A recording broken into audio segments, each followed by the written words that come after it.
अमृतवाणी श्री ब्रह्मचैतन्य महाराज गोंदवलेकर यांची प्रश्नोत्तरे. लेखक डॉक्टर मनोहर वर्टीकर. गुरु शिष्याविषयी.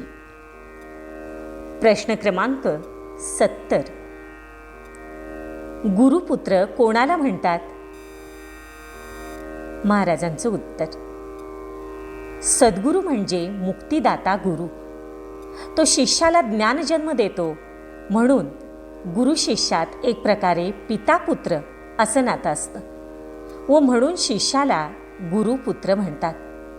पण जो शिष्य गुरुचा उपदेश आत्मसात करतो व आपल्या जीवनाने त्याचे नाव उज्ज्वल करतो, तोच खऱ्या अर्थाने गुरुपुत्र होय. शिष्य हा असा गुरुपुत्र या पदवीस प्राप्त झाला म्हणजे गुरु त्याचे पुन्हा आध्यात्मिकदृष्ट्या नामकरण करतात, जसं आनंदसागर आणि ब्रह्मानंद.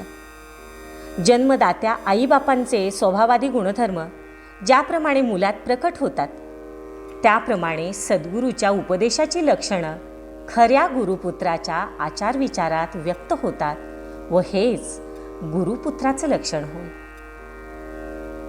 श्री गोंदवलेकर महाराज.